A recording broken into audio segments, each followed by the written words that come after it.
92 വർഷത്തെ ആ ഒരു ഡിസംബർ മാസം മോഹൻലാലിന്റെ തിയേറ്ററിൽ 2 സിനിമകൾ ശരിക്കും ഒരു വിരുന്ന് തന്നെയായിരുന്നു മോഹൻലാൽ ആരാധകർക്കും മലയാളി പ്രേക്ഷകർക്കും. അതിലൊന്ന് ആ വർഷത്തെ തന്നെ ഏറ്റവും വലിയ ഹിറ്റായി മാറിയ സിദ്ദിഖ് ലാലിന്റെ വിയറ്റ്നാം കോളനി. നമുക്കറിയാം അതിന് മുമ്പ് സിദ്ദിഖ് ലാൽ ഗോഡ് ഫാദർ എന്ന ഹിറ്റ് സിനിമയ്ക്ക് ശേഷം ചെയ്യുന്ന ഒരു സിനിമയാണ്. അപ്പൊ മോഹൻലാലിനെ ഇവർക്ക് എന്നും നായകനാക്കണം എന്നൊരു ആഗ്രഹം ഉണ്ടായിരുന്നു. പലപ്പോഴും സിദ്ദിഖൊക്കെ പറഞ്ഞിട്ടുണ്ട് ആദ്യ സിനിമ മോഹൻലാലിനെയും ശ്രീനിവാസനെയൊക്കെ ആലോചിച്ചതാണ്. പിന്നീട് ഫാസിൽ, അവരുടെ ഗുരു ഫാസിലാണ് പറഞ്ഞത് വേണ്ട, മോഹൻലാലൊന്നും വേണ്ട, ഒരു പുതുമുഖങ്ങൾ അല്ലെങ്കിൽ ആ കുറച്ചുകൂടി താഴെ താരമൂല്യമുള്ള നടന്മാര് മതി, എന്നാലേ നിങ്ങൾക്ക് പടം വിജയിച്ച ക്രെഡിറ്റ് കിട്ടുള്ളൂ എന്ന് പറഞ്ഞിട്ടുണ്ട്.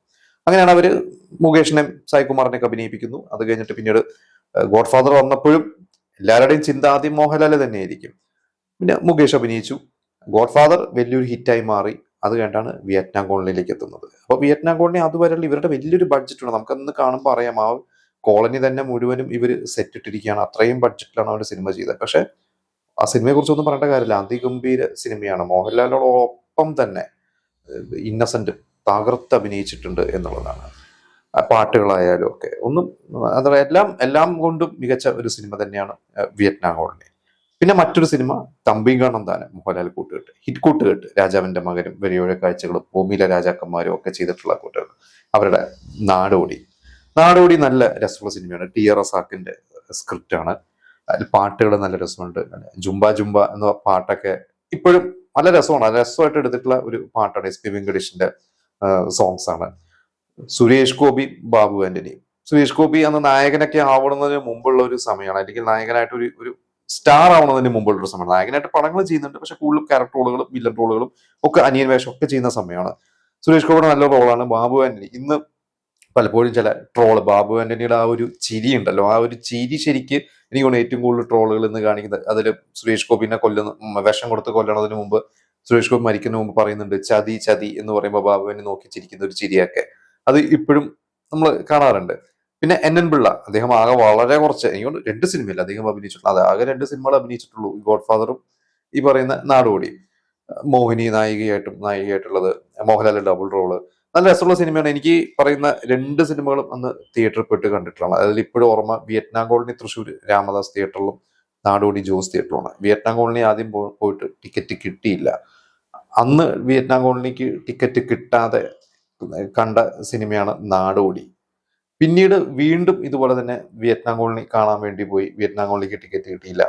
അന്നൊരു കണ്ട ഒരു സിനിമയുണ്ട്. അത് പക്ഷെ ക്രിസ്മസിന് ഇറങ്ങിയ സിനിമയല്ല, കുറെ മുമ്പ് ഇറങ്ങിയ ഒരു സിനിമയാണ്. പക്ഷെ ഓൾറെഡി സൂപ്പർ ഹിറ്റായി ഓടിക്കൊണ്ടിരിക്കുന്ന ഒരു സിനിമയാണ്. ആ സിനിമ അന്ന് രാഗം തിയേറ്ററിൽ നൂൺ ഷോ ഉണ്ട്. അതാണ് കുടുംബസമേതം, ജയരാജ് ഡയറക്ട് ചെയ്ത, കലു ഡെനിസിന് ആദ്യമായിട്ട് സ്റ്റേറ്റ് അവാർഡ് കിട്ടിയ, മനോജ് കെ ജയനും മധുവും മോണീഷയൊക്കെ അഭിനയിച്ചിട്ടുള്ള സിനിമ. ആ സിനിമ അന്നവിടെ തിയേറ്ററിൽ ക്രിസ്മസ് നൂൺ ഷോ കണ്ടില്ല. അത് ഒരുപാട് ദിവസങ്ങൾ കഴിഞ്ഞു ആ സിനിമ ഇറങ്ങിയിട്ട്. അപ്പൊ എന്തായാലും മോഹൻലാലിന് 2 ഹിറ്റ് കിട്ടി. അതിൽ വിയറ്റ്നാം കോളനി വലിയൊരു ബ്ലോക്ക് ബസ്റ്ററായി മാറി. പിന്നെ ഒരു സിനിമ അരവിന്ദ് സ്വാമി നായകനായ ഒരു സിനിമയാണ്. സുരേഷ് ഗോപിയും നല്ലൊരു വേഷമുണ്ട്. ഡാഡി, സംഗീത് ശിവൻ, യോധയൊക്കെ ചെയ്തിട്ടുള്ള സംഗീത് ശിവൻ. ആ വർഷം തന്നെയാണ് യോധ റിലീസ് ആവുന്നത്. യോധ കഴിഞ്ഞിട്ട് അദ്ദേഹം ചെയ്ത ഒരു സിനിമയാണ്. നല്ലൊരു സിനിമയായിരുന്നു ഡാഡി. ഞാൻ ആ സിനിമ കാസറ്റാണ് കണ്ടിരിക്കുന്നത്. ഈ പറയുന്ന തൃശ്ശൂർ രാഗം തിയേറ്ററിൽ, അന്ന് ഈ ക്രിസ്മസ് സീസണിൽ തൃശ്ശൂർ രാഗം തിയേറ്ററിലാണ് അന്ന് ഡാഡി റിലീസായത്. BR വിജയലക്ഷ്മി, അവര് സിനിമാറ്റോഗ്രാഫറാണ്. അവര് ഡയറക്ട് ചെയ്തിട്ടുണ്ട്. പക്ഷെ അവർ എഴുതിയ ഒരേ ഒരു സിനിമയുള്ളൂ. അതിൽ ആ ഒരു സിനിമയാണ് ഡാഡി. സന്തോഷ് ശിവന്റെ ക്യാമറ വർക്കാണ്. സന്തോഷ് ശിവന്റെ ക്യാമറ വർക്ക് നമുക്കറിയാം.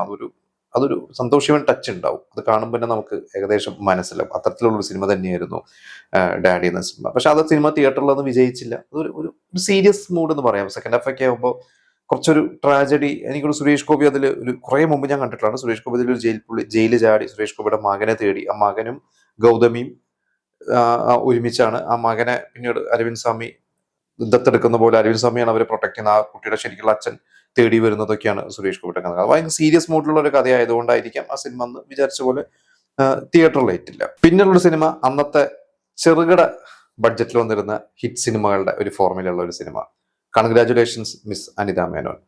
തുളസിദാസ് ഡയറക്ട് ചെയ്തിട്ടാണ്, കലു ഡെന്നിസ് ചെയ്തിരിക്കുന്നത്. സിദ്ദിഖാണ് അതിലെ നായകൻ. പിന്നെ സൈനുദ്ദീനും ഉണ്ട്.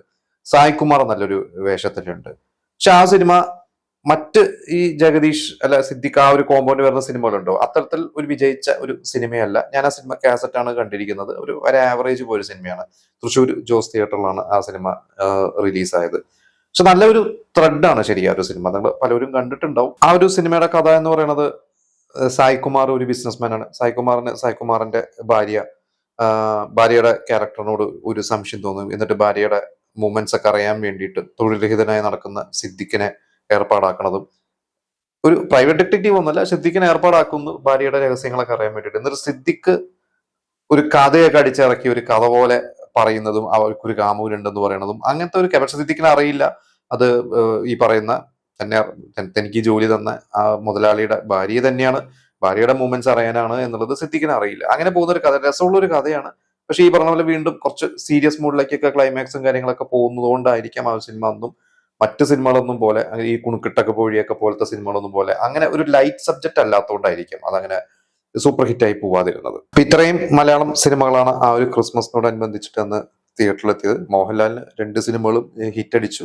നേരത്തെ ഞാൻ പറഞ്ഞ പോലെ വിയറ്റ്നാം കോളനി ഭയങ്കര സൂപ്പർ ഹിറ്റായി. പിന്നെ അത് മറ്റേ തമിഴ് ഹിന്ദി സിനിമകളൊന്നും എനിക്ക് സത്യത്തിൽ അങ്ങനെ ഓർമ്മയില്ല അന്ന് ആ സമയത്ത് ഏതെങ്കിലുമൊക്കെ തിയേറ്റർ ഉണ്ടായിരുന്നുള്ളൂ. പിന്നെ ഞാൻ ഇപ്പോൾ ഒന്ന് നോക്കിയപ്പോൾ എനിക്ക് മനസ്സിലായത് ആ ഡിസംബർ മാസം ഒരു തമിഴ് സിനിമ അന്ന് തിയേറ്റർ ഇറങ്ങിയിരുന്നു. ഒരു പുതിയ നടനല്ല, 3-4 സിനിമകൾ അഭിനയിച്ച ഒരു നടനാണ്. PC ശ്രീരാം എന്ന ക്യാമറാമാൻ, അദ്ദേഹം ഡയറക്ട് ചെയ്തിട്ടുള്ള സിനിമ. മീര, വിക്രമാണ് നായകൻ, ഐശ്വര്യാണ് നായിക, ഇളയരാജയുടെ സോങ്സ് എനിക്ക് ഇപ്പോഴും ഭയങ്കര ഫേവറേറ്റ് ആയിട്ട് ഞാൻ കേട്ടുകൊണ്ടിരിക്കുന്ന പാട്ടുകളൊന്നാണ്.